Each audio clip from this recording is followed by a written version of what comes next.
You will make it through. The fitra is awake in you.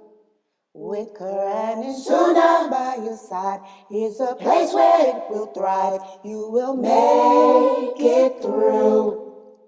You will make it through. The fitra is awake in you. With Quran and Sunnah on his side, here's a place where it will thrive. You will make it through.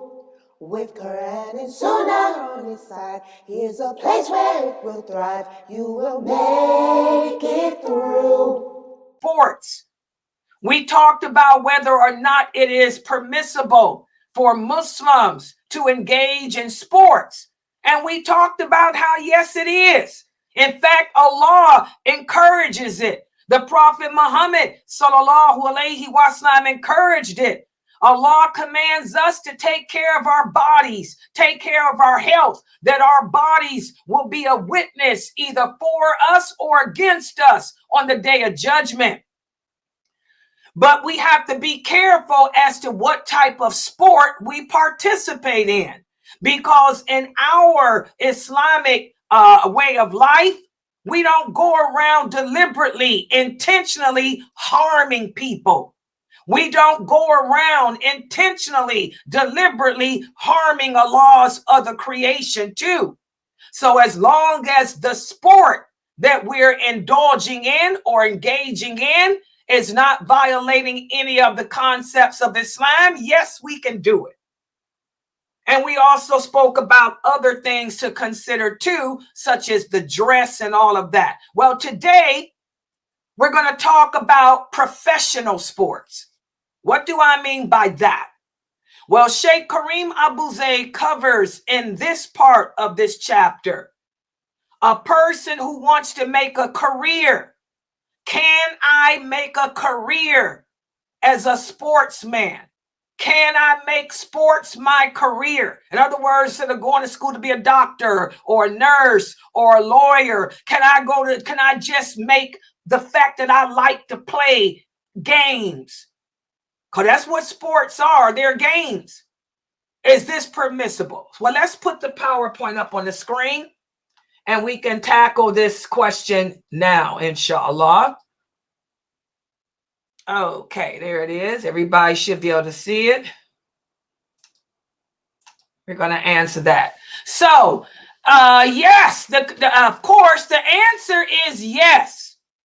You can engage in professional sports as long as you adhere to certain Islamic guidelines. And we're going to be covering pages 500 through 503. So those of you who have the book can take the book out, turn to page 500. For those of you watching me on television, on the big screen TV, remember, channel Sunnahfollowers. We're streaming live. We're streaming live on Facebook, on YouTube, on Rumble, on Odyssey, on Instagram, on LinkedIn, and on Twitch and X, channel Sunnahfollowers. For those of you watching, make sure you take screenshots with your phones of the PowerPoints, okay? So we're going to go over and answer this question of making a career out of sports, okay? Let's see what Sheikh Kareem put here.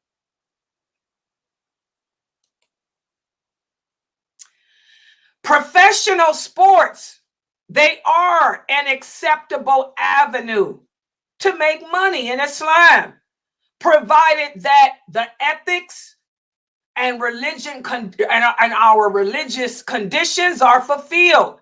Remember, the Prophet sallallahu alaihi wasallam said the honest and trustworthy merchant will stand with the prophets on the day of judgment, and with the truthful people, and with the martyrs. So again, if you want to make a career out of sports, it's okay, as long as the sport that you're doing is not haram and you're not violating any of our ethical commandments. That means you have to implement El wala wal bara, allegiance and disassociation. That's why y'all can see this is part of the Shahada. Every choice we make in life is going to entail el wala wal bara, allegiance and disassociation, even in our careers. So now what I like that Sheikh Kareem did, he put down some points that we need to consider. And I want you young brothers, I got some kids here. For example, Precious kids, her sons, they're good at, one of her sons is good at football. He won the state championship. What if he wants to make a career? Because he's going to probably get picked up. The scouts are going to probably come after him and want him to play college football. And that's a good thing because they'll pay his whole college tuition. And that's something that Precious needs to consider. She's homeschooling her children now, but well, she might want to put him in the 11th, let him go to regular school in the 11th grade so he can get scouted and picked up for a scholarship to college. But there are certain considerations that, we have to keep in mind if we're going to make professional sports a career. And I want the women here to understand something. None of this applies to you women. Again, Muslim women cannot become a public spectacle. Allah is clear in the Quran. Oh, you women who believe, do not make a public spectacle of yourself. That means we cannot put ourselves out on public display unless there is a need to. There's no need for a woman to be running track. That's not bringing you close to Allah. It's not helping nobody. It's not like a nurse, a doctor, a female nurse, a daya like I'm doing. There's a need for this. If I don't teach Islam, who is? Ain't nobody else breaking it down like me. I don't want to hear about the men. I'm sorry. I run rings around most of these brothers, and y'all know I do. That's why I got more male followers than I do women. I run rings around them in explaining this deen. Okay? A nurse, that's saving somebody's life. Working in a nursing home, working in a hospital, a doctor who specializes in a sickness, who's a woman, that's different. An ultrasound technician. We need somebody to take ultrasounds, especially for us women. So that's different. There's exceptions. You're helping someone. You're benefiting someone. You're saving someone's life. I am trying to save you from the hellfire. A female doctor, a female nurse is trying to save you from dying. That's not the same as running a track. Who you saving?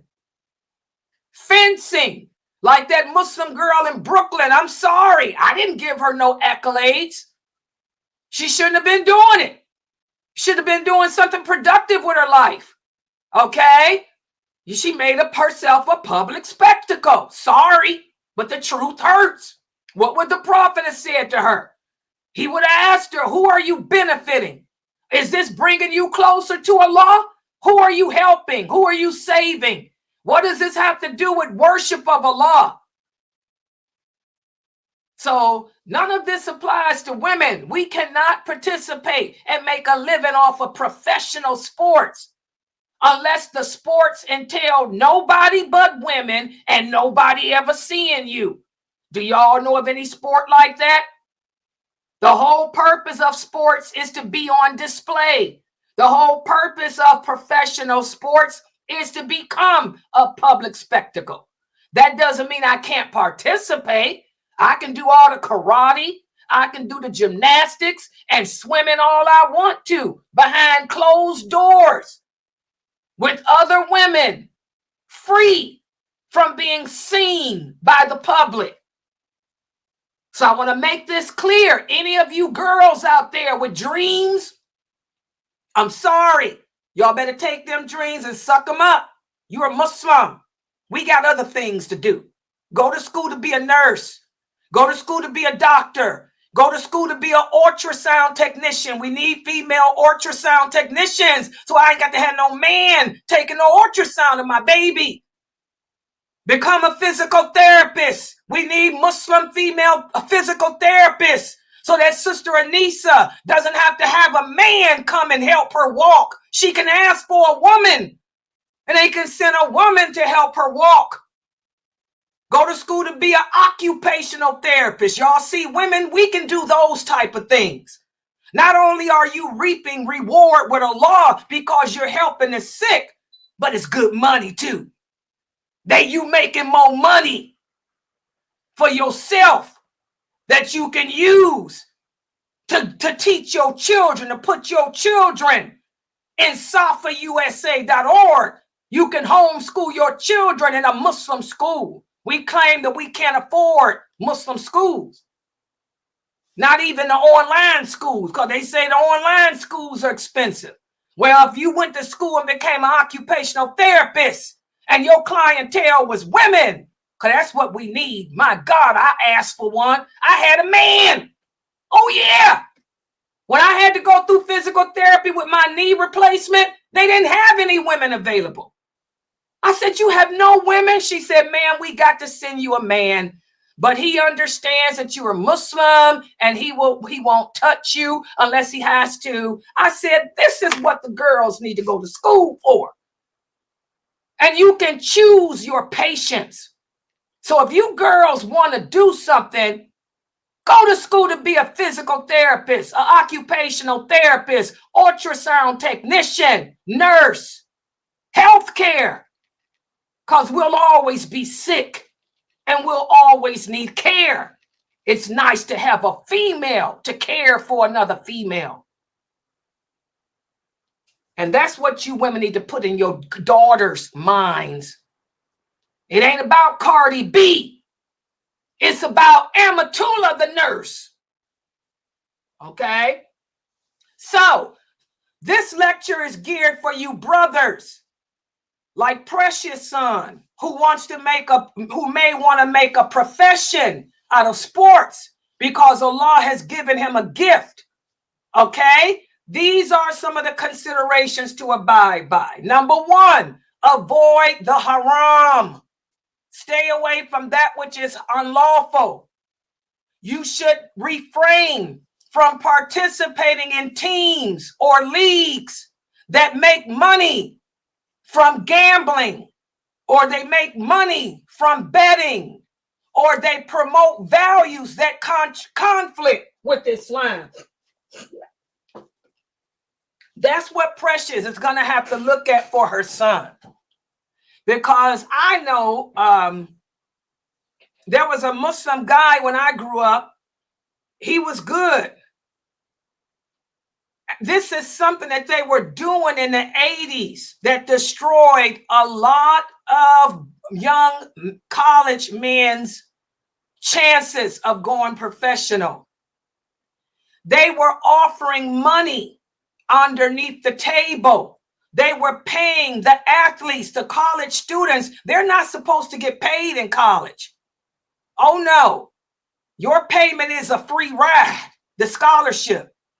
But in the 80s, there was a big problem. They were paying a lot of the young college students money underneath the table to win a game and all of that for basketball. And a lot of the boys got busted. And there were two Muslim boys that I grew up with. They could have went pro. They could have been professional. They could have played with the Lakers. That's how good they were. But they were caught up in that scandal of accepting money under the table. And their careers were done. They had no choice but to go work as a garbage man. Oh, yeah. That was a problem in the 80s with a lot of college students. So, it's okay, but avoid the unlawful stuff. You know you're not supposed to take money underneath the table, so don't take it. I don't care about this never turn down money. That's crap. We do turn down money. We turn down any illegal money. If you offer me $1 million and I know that you sold drugs to make it, do you think I'm going to take that money? Oh, not Layla. You might take it, but not me. I'm not taking no money from no illegal means, because you held it and you knew it was haram. You were held accountable. The prophet said it's the same as if you stole or you sold the drugs yourself. I ain't going to hell for being no drug dealer. So we have to keep that in mind. And remember, Allah tells us in the interpretation of the meaning, oh, you who believe, intoxicants, gambling, sacrificing on altars to other than Allah, and divining arrows are all defilements and the work of shaitan. So avoid it so that you can be successful. Don't think you won't get caught. Those young college kids, college boys in the 80s, they didn't think they'd get caught, but they did. And so many of their careers were over and they could have been pro. Okay. So again, you know, you can play sports, but make sure that the sports doesn't entail anything haram. So again, we're gonna have to implement el wala wal bara. I'm gonna distance myself from accepting money underneath the table. My payment is my scholarship. I'm gonna distance myself from the gambling, from the betting. I'm going to distance myself from any other activity that goes against our values. And again, it's all about upholding our Islamic values. You don't want to be like these brothers, these famous progressive brothers who are now issuing fatwas telling you that your mosques shouldn't have a partition, that the women and men should be praying together. You know, these are brothers who are not upholding the Islamic values in prayer. These same brothers are saying that women don't have to cover up. A woman doesn't have to wear an overgarment. She doesn't have to wear an abaya. And that's why you look at the women who are standing with them on the stages. A lot of these women have on a pair of blue jeans and a turban. A lot of these women have their arms out, blue jeans on, and a little turban. A turban is not a kimar. So we have to uphold the Islamic values, not only in prayer, but in how we dress too, including sports. Remember, Allah says in the interpretation of the meaning, work together in righteousness. Do not work together in sin and aggression. So if you're going to pick a sport, like if Precious Son wants to go play college football and go pro, he has to make sure that his aura is covered. He has to be mindful of his attire. He should avoid wearing sports jerseys that promote or display unlawful products too. Because a lot of times, if you're a professional athlete, you know, Band-Aid, for example, Band-Aid might want you to promote them. So that's okay. I can wear a jersey with Band-Aid on it. Okay. I can wear a jersey advertising board and milk. I can wear a jersey advertising Cheerios as a cereal. But things that have alcohol in it, we avoid that. I'm not going to wear a jersey advertising Red Dog. I don't know what I don't drink. Mad Dog, I think is what, some ghetto stuff. Mad Dog liquor. Okay. I'm not going to wear a jersey that's advertising insurance either. Oh, you know, insurance or anything that's haram. I am not even going to wear a jersey advertising a bank. Say, for example, Society Bank or PNC Bank wants you to advertise. No, banking deals with interest. So I'm not going to, you know, advertise for you. So we have to avoid anything that's going to contradict our Islamic values. Again, el wala wal bara. El wala wal bara. I am not going to wear a shirt advertising Cool cigarettes or Winston cigarettes, Camel cigarettes. You think because I'm Arab I'll put on a t-shirt that has a camel hump saying Camel cigarettes. It ain't working. We don't do that. And also, Allah tells us in the Quran, in the interpretation of the meaning, don't let your hatred of a people stand in the way of you being just. So you can't go around hating a team on a personal level. You hate these people because they beat you in the game 3-4 times. So you're going to be unjust with them. You're not going to shake his hand. Precious son is a professional football player. He lost the game. So he's going to walk away when his opponent tries to shake his hand and say, good job. He walks away and spits on him. You know, the Muslim athlete have to maintain good ethical standards. We have to demonstrate integrity, honesty, fair play, and respect for the fellow athletes. Okay? Again, everybody's watching you. You are a public spectacle.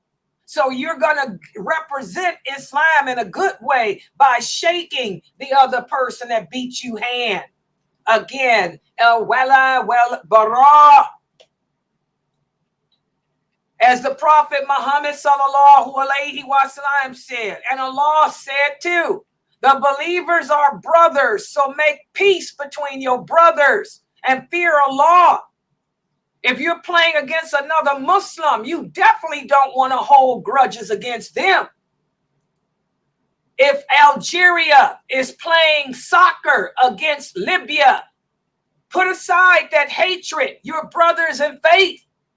If Egypt is playing against Somalia, put aside that hatred. You're brothers in faith. Islam encourages solidarity and compassion. Okay, so that's what I wanted to go over today.